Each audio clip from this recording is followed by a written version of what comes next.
Deuxième partie, section numéro 2, autorité scripturale et surnaturelle établie.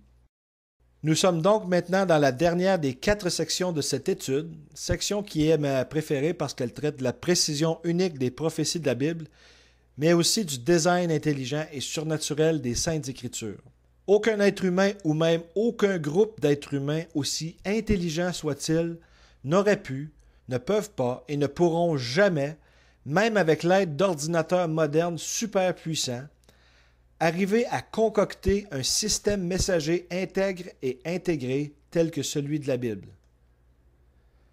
Nous allons même voir que l'authentification du message se retrouve même cachée entre les couches de texte, ayant même des prophéties cachées à l'intérieur des prophéties.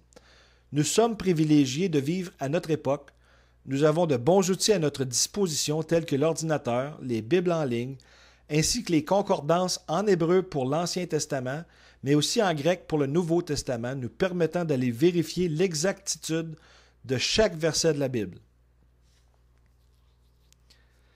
Beaucoup de gens dans l'histoire auraient bien aimé avoir ce que nous avons aujourd'hui. Voici maintenant ce que nous allons voir dans cette dernière section intitulée « Autorité scripturelle et surnaturelle établie ». Mais avant de commencer, nous allons dédier cette session au Seigneur par une prière. Père éternel, nous venons en ta présence par le pouvoir de l'Esprit Saint et couverts par le sang de Jésus-Christ, ton Fils et notre Sauveur. Père, que ta volonté se fasse dans nos vies et dans celles de tous ceux qui entendront tes paroles. Que ton Esprit Saint nous donne un esprit enseignable et qu'il nous convainque de repentance et de concentration sur ta volonté parfaite. Que cette étude de ta parole t'apporte les fruits souhaités, Père, alors que nous nous plaçons entre tes mains bienveillantes, en toute confiance pour mieux te connaître, te servir et devenir les ambassadeurs de ton saint nom. Au nom de Jésus-Christ, nous élevons notre prière. Amen. Deuxième partie, section numéro 2, autorité scripturelle et surnaturelle établie. Les prophéties, on parlera d'une précision sans compromis. On fera une mise au point. Dieu dit ce qu'il pense et pense ce qu'il dit. Mais qu'est-ce que l'éternité? On parlera de la science moderne et du design intégré qui sont aussi cachés en pleine vue. On parlera aussi de la doctrine de l'imminence. On parlera du code secret, d'une structure numérique dans le texte et la conclusion en prière et en reconnaissance. Les prophéties, précision sans compromis. On va effectuer un petit voyage à travers le temps. Une mise au point est nécessaire. Les chrétiens croient que les prophéties bibliques sont des révélations de l'avenir qui sont données par Dieu. Dieu a donné à ses prophètes, incluant Moïse, Ézéchiel, Daniel, Ésaïe et Jérémie, etc., il leur a donné des prophéties concernant le futur.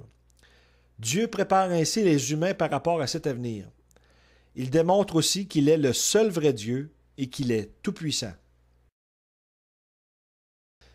Une prophétie biblique n'est pas une prédiction aléatoire du futur, mais plutôt une promesse sûre à propos du futur dans lequel Dieu démontre son plein contrôle. La plupart des gens font l'erreur de croire que Dieu regardait en avant dans le temps et voyait ce qui était pour arriver comme si tout était en dehors de son contrôle. Mais en fait, lui seul pouvait avertir ses prophètes à l'avance de ses décisions souveraines, de sa volonté pour l'avenir de son peuple et celui de l'humanité tout entière. Croyez-vous encore au hasard? Les prophéties de Dieu impliquent des gens, des lieux et des temps précis, une acuité de 100% en termes de réalisation. Par exemple, l'Ancien Testament, écrit sur une période de 1000 ans, contient au-delà de 360 références à la venue du Messie et furent toutes réalisées en Jésus-Christ, établissant ainsi sa crédibilité comme envoyé de Dieu. Toutes ces prophéties étaient au-dessus de tout pouvoir ou de tout contrôle humain. Quand on parle de prophétie annonçant le Messie, on parle de son lieu de naissance, du temps de sa naissance, des circonstances, comme en Ésaïe 7,14 et en Michée 5,2 à Bethléem. Son arrivée à Dothan dans Jérusalem, soit 173 880 jours après le décret d'Artaxerxès, qu'il a été trahi pour 30 pièces d'argent en Zacharie 11, versets 11 à 13, On parle de sa mort, la réaction des proches, qu'il a été percé aux pieds et aux mains, qu'il a été abreuvé de vinaigre, en utilisant la science moderne des probabilités en référence à seulement 8 de ces 360 prophéties. La chance, comme si elle existait, qu'un seul homme dans l'histoire puisse naître et réaliser ses prophéties est de l'ordre de 1 sur plusieurs trilliards. Faites vos calculs pour les 352 autres prophéties. Il revient bientôt. Pour chacune des 360 prophéties annonçant la première venue du Sauveur, il y a 8 prophéties annonçant sa deuxième venue pour très bientôt en tant que conquérant et délivreur, roi des rois et seigneur des seigneurs, fort probablement même de votre vivant. Êtes-vous prêt à le recevoir? Dieu dit ce qu'il pense et pense ce qu'il dit. Il ne se trouvera au milieu de toi personne qui fasse passer par le feu son fils ou sa fille, ni devin qui se mêle de divination, ni pronostiqueur, ni enchanteur, ni magicien, ni sorcier, ni personne qui consulte les esprits, ni diseur de bonne aventure, ni personne qui interroge les morts. On trouve ce passage en Deutéronome, chapitre 18, versets 10 et 11. Quand le prophète parlera au nom de l'Éternel et que la chose n'aura pas lieu et n'arrivera pas, c'est cette parole-là que l'Éternel n'a pas dite. Le prophète l'a dite présomptueusement, tu n'auras pas peur de lui. Deutéronome, chapitre 18, verset 22. Quand l'Éternel parle, souvenez-vous de cela et montrez-vous homme. Rappelez-le à votre esprit transgresseur. Souvenez-vous des premières choses de jadis, car moi, je suis Dieu, et il n'y en a pas d'autre. Je suis Dieu, et il n'y en a point comme moi. Le Seigneur est assez clair. Déclarant dès le commencement ce qui sera à la fin, et d'ancienneté ce qui n'a pas été fait, disant, mon conseil s'accomplira, et je ferai tout mon bon plaisir. Encore assez clair. Appelant du levant un oiseau de proie, d'un pays lointain l'homme de mon conseil. Oui, je l'ai dit, et je ferai que cela arrivera, je me le suis proposé, et je l'effectuerai. Ésaïe 46, 8 à 11. Le Seigneur est assez direct. Mais qu'est-ce que l'éternité? La nature du temps. Pendant que les philosophes, au fil des siècles, débattaient de toutes les choses farfelues sur le soleil, et ce, depuis le début des temps, il y a une chose qu'ils ont présumée depuis le commencement, et c'est que le temps soit linéaire et absolu. La plupart d'entre nous assumons qu'une minute d'il y a 1000 ans est la même valeur qu'une minute aujourd'hui, et que nous vivions dans une dimension dans laquelle le temps s'écoule par devant, à l'infini, sans toutefois pouvoir percevoir ce qu'il y a devant. Traverser la dimension du temps demeure un questionnement très populaire auprès des écrivains de science-fiction, mais aussi des astrophysiciens et experts de la particule. Cette vue linéaire du temps est fréquemment représentée par l'usage d'une ligne pour mesurer le temps comme appris à l'école, par un début de ligne démontrant la naissance d'un individu X ou les balbutiements d'un projet X à gauche du tableau, et se dirigeant vers la droite pour la mort de l'individu X ou encore la fin du projet X. Ainsi, lorsque l'on considère le concept de l'éternité, nous avons tendance à l'imaginer comme étant une longue ligne à l'infini partant de l'infinité sur la gauche et se dirigeant à l'infinité sur la droite. Lorsque nous pensons à Dieu, nous assumons qu'il est quelqu'un qui a beaucoup de temps, mais Dieu est éternel et vit en dehors des contraintes du temps et de l'espace. Cette vue linéaire souffre donc du fait d'une fausse conception et d'une physique obsolète. Aujourd'hui, nous avons une dette énorme envers le docteur Albert Einstein et ses travaux. C'était l'avis du docteur Einstein, en considérant la nature de notre univers physique, que nous vivions à l'intérieur de plus de 3 dimensions et que le temps lui-même était une 4e dimension physique. Ceci l'a d'ailleurs amené à la découverte de sa théorie de la relativité, découverte que le temps faisait partie de notre réalité comme étant une propriété physique. Une 4e dimension, et que vous soyez enraciné et fondé dans l'amour afin que vous soyez capable de comprendre avec tous les saints quelle est la largeur, la longueur, la profondeur et la hauteur, et de connaître l'amour du Christ qui surpasse toute connaissance, afin que vous soyez remplis jusqu'à toute la plénitude de Dieu. Éphésiens chapitre 3, versets 18 et 19. M. Einstein avait dit « Les gens comme nous qui croyons à la physique savons que la distinction entre le passé, le présent et le futur n'est qu'une illusion obstinément persistante. » Science moderne et design intégré caché en pleine vue. Nous avons vu précédemment le message messianique caché dans la généalogie du chapitre 5 et de la Genèse, mais le Messie tant attendu fut aussi annoncé juste un peu avant, tout de suite après la chute de l'homme au chapitre 3. Dieu n'est pas lent à agir, sa réponse est immédiate. Tout ceci annonçait sa première venue. Un Messie annoncé longtemps d'avance. Et l'Éternel Dieu dit au serpent, « Parce que tu as fait cela, tu es maudit par-dessus tout le bétail et par-dessus toutes les bêtes des champs. Tu marcheras sur ton ventre et tu mangeras la poussière tous les jours de ta vie. Et je mettrai l'inimitié entre toi et la femme et entre ta semence et sa semence, et elle te brisera la tête et toi tu lui briseras le talon. » Il ne faut pas se faire d'illusions, Dieu n'est pas lent à agir ni à réagir, nous avons seulement qu'à penser aux années 60, plus particulièrement en 63 et en 64.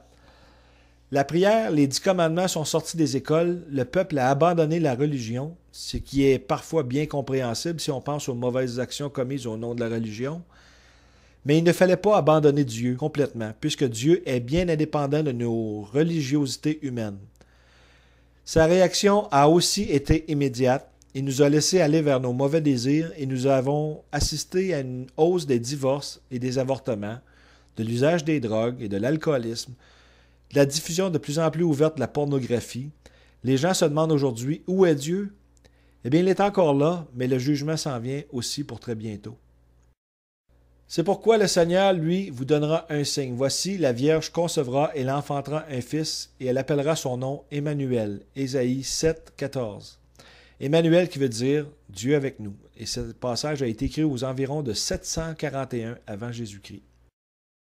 Mon Dieu, pourquoi m'as-tu abandonné? Mais moi je suis un ver et non point un homme, l'opprobre des hommes et le méprisé du peuple. Tous ceux qui me voient se moquent de moi, ils ouvrent la bouche, ils hochent la tête. Ils se confient à l'Éternel, qu'il le fasse échapper, qu'il le délivre, car il prend son plaisir en lui. Car des chiens m'ont environné, une assemblée de méchants m'a entouré, ils ont percé mes mains et mes pieds. Je compterai tous mes os, ils me contemplent, ils me regardent. Ils partagent entre eux mes vêtements et sur ma robe ils jettent le sort. Psaume messianique 22 de David, versets 1, 6, 8, 16 et 18. Écrit 1000 ans avant Jésus-Christ. Une théocratie est son roi annoncé longtemps en avance. Car un enfant nous est né, un fils nous a été donné, et le gouvernement sera sur son épaule, et on appellera son nom Merveilleux, Conseiller, Dieu fort, Père du siècle, Prince de paix. À l'accroissement de son empire et à la paix, il n'y aura pas de fin. Sur le trône de David et dans son royaume pour l'établir et le soutenir en jugement et en justice, dès maintenant et à toujours. La jalousie de l'Éternel des armées fera cela. Ésaïe 9, 6 et 7, qui a été écrit aux environs de 741 avant Jésus-Christ. Science moderne et design intégré, caché en pleine vue. Tout ceci annonçait sa première venue, mais qu'en est-il au sujet de sa deuxième venue? Sommes-nous arrivés au temps de la fin? L'avez-vous fait maître et seigneur de votre vie? Doctrine de l'imminence. Révélation de Jésus-Christ que Dieu lui a donnée pour montrer à ses esclaves les choses qui doivent arriver bientôt. Et il l'a signifié, c'est-à-dire qu'il l'a rendu en signe, en l'envoyant par son ange à son esclave Jean, qui a rendu témoignage de la parole de Dieu et du témoignage de Jésus-Christ, de toutes les choses qu'il a vues. Bienheureux celui qui lit et ceux qui entendent les paroles de la prophétie et qui gardent les choses qui y sont écrites, car le temps est proche. Révélation, chapitre 1, versets 1 à 3. Révélation, c'est aussi le titre de ce livre, le dernier livre de la Bible, qui s'appelle soit Apocalypse ou Révélation, dépendamment de la version que vous avez. Apocalypse, ce n'est pas nécessairement ce qu'on pense. Le mot Apocalypse en grec signifie révélation. C'est le livre de la révélation de Jésus-Christ à l'apôtre Jean. De même aussi, vous, quand vous verrez toutes ces choses, sachez que cela est proche, à la porte. En vérité, je vous dis, cette génération ne passera point que toutes ces choses ne soient arrivées. Le ciel et la terre passeront, mais mes paroles ne passeront point. Mais quant à ce jour-là et à l'heure, personne n'en a connaissance, pas même les anges des cieux, si ce n'est mon Père seul. » Matthieu 24, versets 33 à 36. « Car des jours viendront sur toi où tes ennemis t'entoureront de tranchées et t'environneront et te serreront de tous côtés, et te renverseront par terre, toi et tes enfants au-dedans de toi. Et ils ne laisseront pas en toi pierre sur pierre parce que tu n'as point connu le temps de ta visitation. » Luc 19, 43, 44. Ici, le temps de ta visitation fait allusion à la prophétie de Daniel au chapitre 9, versets 24 à 27. Et pierre sur pierre, fait allusion à la destruction du temple en 70 après Jésus-Christ. Sachant tout d'abord ceci, qu'au dernier jour, des moqueurs viendront marchant dans la moquerie selon leur propre convoitise et disant « Où est la promesse de sa venue? Car depuis que les pères se sont endormis, toute chose demeure au même état dès le commencement de la création, car ils ignorent volontairement ceci, que par la parole de Dieu, des cieux subsistaient jadis et une terre tirée des eaux, et subsistant au milieu des eaux, par lesquelles le monde d'alors fut détruit, étant submergé par de l'eau. Mais les cieux et la terre de maintenant sont réservés par sa parole pour le feu, gardés pour le jour du jugement et de la destruction des hommes impies. » Nous retrouvons cela en 2 Pierre, chapitre 3, versets 3 à 7.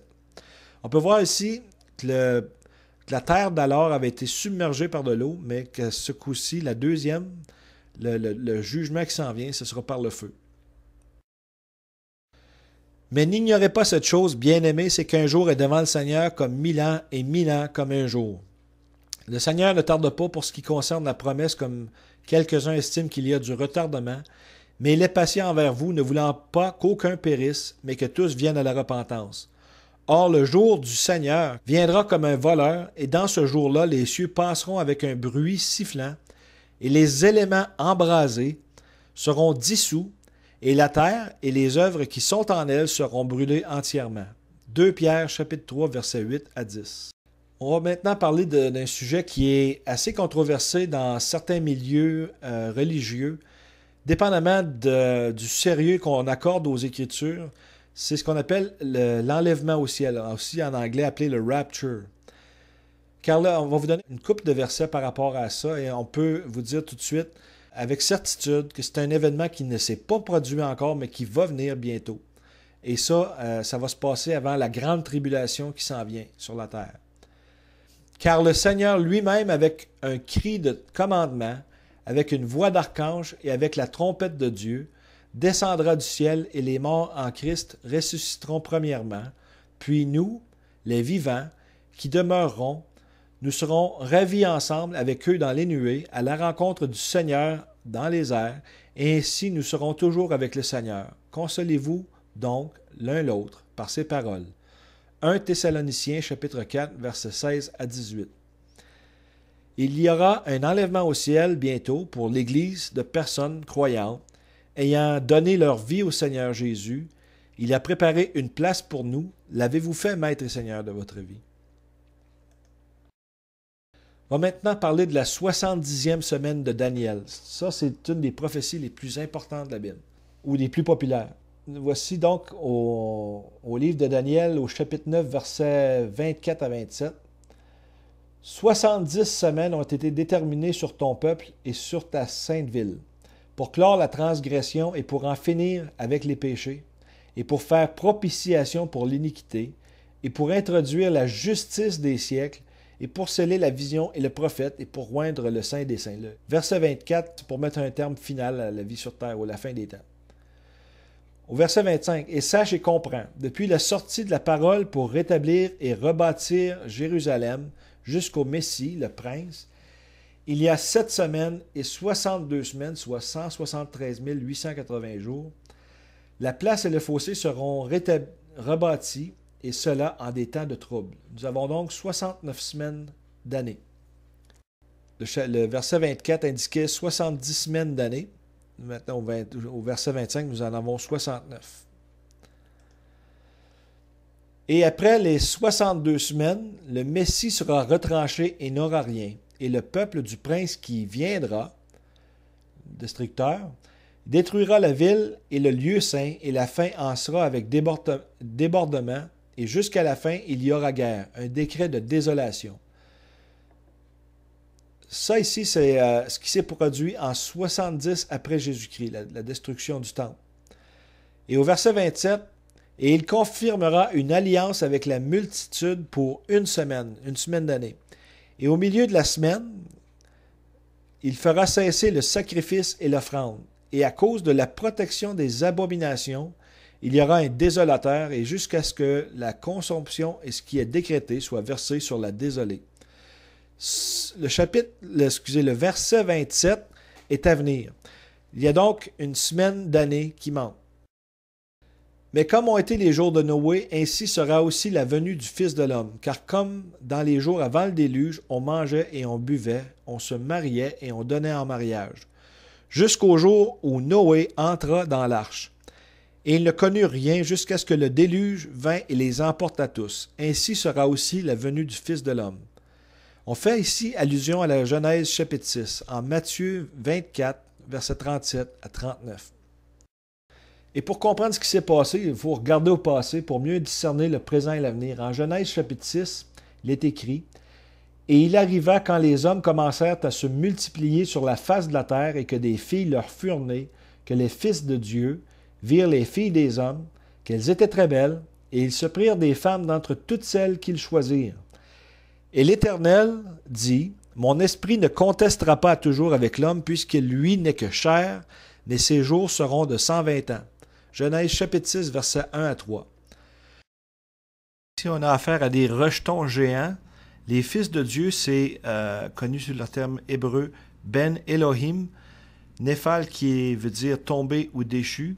Néphilim qui veut dire qu'on a affaire aux fils des anges déchus, c'est une race d'hybride. Et gigantesque qui veut dire géant. Les géants étaient sur la terre en ces jours-là et aussi après que les fils de Dieu furent venus vers les filles des hommes et qu'elles leur eurent donné des enfants. Ceux-ci furent les vaillants hommes de jadis, des hommes de renom. Et l'Éternel vit que la méchanceté de l'homme était grande sur la terre et que toute l'imagination de ses pensées de son cœur n'était que méchanceté en tout temps. Et l'Éternel se repentit d'avoir fait l'homme sur la terre, et il s'affligea dans son cœur, et l'Éternel dit, « J'exterminerai de dessus la terre l'homme que j'ai créé, depuis l'homme jusqu'au bétail, jusqu'aux reptiles et jusqu'aux oiseaux des cieux, car je me repens de les avoir faits. » Mais Noé trouva grâce aux yeux de l'Éternel. Genèse chapitre 6, versets 4 à 8. Noé était connu pour marcher avec Dieu. Des géants parmi les hommes? Eh bien, en voici quelques exemples. Ces faits sont véridiques et vérifiables. Nous arrivons aux 69 semaines de Daniel. Nous avons un point de départ qui est le commandement pour la restauration de Jérusalem.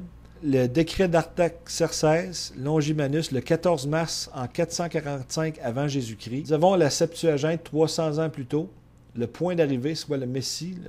Nous avons une prédiction de 69 fois 7 années, soit 360 années dans le calendrier hébreu, qui est égal à 173 880 jours. Donc, nous avons 445 avant Jésus-Christ, moins 32 après le divin, soit 173 140 jours. Le 14 mars au 6 avril, année bissextile, nous en avons 24, et les années bissextiles 116, ce qui donne un total de jours de 173 880. Nous avons le décret d'Artaxerxès Longimanus le 14 mars 445 avant Jésus-Christ, 173 880 jours, jusqu'à l'entrée triomphale à Dodane le 6 avril en 32 après Jésus-Christ. Luc 19, 44, tu n'as point connu le temps de ta visitation.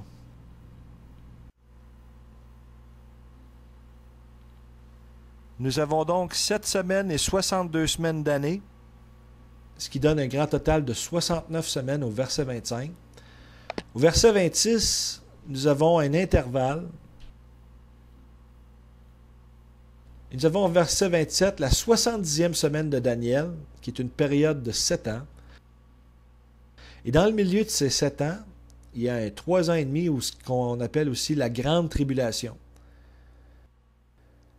Et dans le milieu, c'est là que l'Antéchrist se fera connaître avec l'abomination causant la désolation. Il va se présenter dans le troisième temple à Jérusalem. Il y a des pourparlers d'ailleurs pour la construction du troisième temple. Et pour savoir où est-ce que l'enlèvement au ciel là-dedans, c'est soit avant la 70e semaine de Daniel, au milieu de cette 70e semaine, ou à la fin de cette 70e semaine. Mais il y a plusieurs raisons pourquoi nous pensons à l'Association biblique Bons Amis, que l'enlèvement au ciel soit pré-tribulationnaire. Et il y a plusieurs raisons pour ça. Ensuite, après cette 70e semaine, eh bien, nous avons la deuxième venue du Seigneur Jésus-Christ, suivie d'un règne littéral de 1000 ans, et ensuite suivi de l'éternité. Nous allons passer maintenant au code secret. Les 5 premiers livres de la Bible, les livres de Moïse, sont connus comme étant la Torah. En hébreu, le mot Torah est représenté par des consonnes. L'hébreu est lu vers la droite à partir de la gauche. Ainsi, les lettres sont équivalentes aux lettres françaises T-O-R-H. Dans le texte hébreu du livre de la Genèse, si vous prenez le premier T et ensuite vous comptez 49 lettres, la prochaine lettre, la 50e, est O. La prochaine 50e est R, ensuite la prochaine 50e est H. En d'autres mots, dans ces intervalles de 50 lettres, on y trouve des lettres épelant le mot Torah. Dans le second livre, l'Exode, on rencontre le même résultat, cependant dans le livre du Lévitique, le troisième livre de Moïse, ça ne semble pas fonctionner, mais nous y reviendrons. Dans le quatrième livre de la Torah, le livre des Nombres, on découvre que l'intervalle de 49 lettres fonctionne, mais à l'envers, avec des lettres qui donnent H-R-O-T, c'est-à-dire Torah, mais inversé. Nous avons donc un intervalle de 49 lettres qui apparaît aussi dans le 5e livre de la Torah, appelé le Deutéronome. Cependant, dans ce livre, l'intervalle de 49 lettres ne commence qu'au 5e verset seulement. Pourquoi le 5e verset? Eh bien, d'après le Talmud juif, le livre du Deutéronome ne commencerait qu'à partir du 5e verset dans lequel on cite « En deçà du Jourdain, dans le pays de Moab, Moïse commençait à exposer cette loi, la Torah. » Dans le livre central de la Torah, le Lévitique, ça ne semble pas fonctionner ni d'un bord ni de l'autre.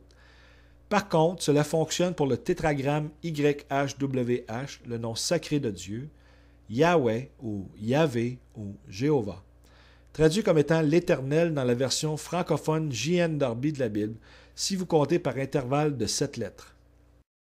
Apparemment, la Torah, T-O-R-H, pointe toujours vers le nom de Dieu. Voici une vue d'ensemble.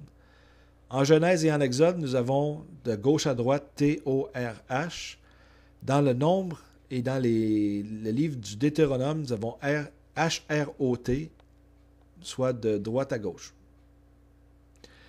Et en Lévitique, nous avons YHWH. Ceci pourrait nous donner un indice qu'il puisse y avoir d'autres signes d'authentification cachés dans la structure même du texte, et clairement plus que ce que l'observateur ordinaire rencontre à première lecture.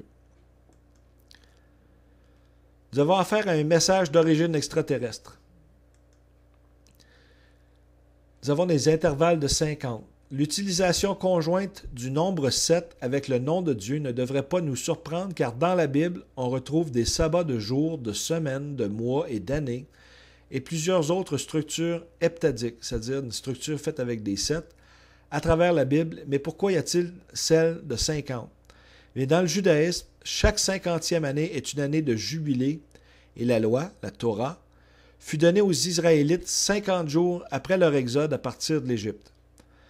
On pourrait penser que ceci n'est que pure coïncidence, mais pour qu'il en soit ainsi, il faudrait qu'elle soit de l'ordre de 1 sur 3 millions selon le mathématicien Daniel Michelson dans son article intitulé « Codes in the Torah ». L'Écriture nous est parvenue par un design habile. Et toi, Daniel, cache les paroles et scelle le livre jusqu'au temps de la fin. Plusieurs courront çà et là, et la connaissance sera augmentée. Daniel chapitre 12, verset 4.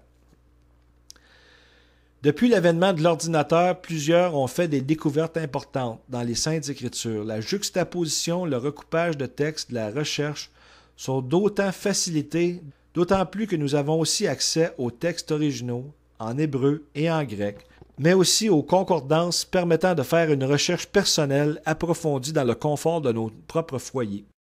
Nous allons maintenant parler de la structure heptadique, c'est-à-dire la structure des 7.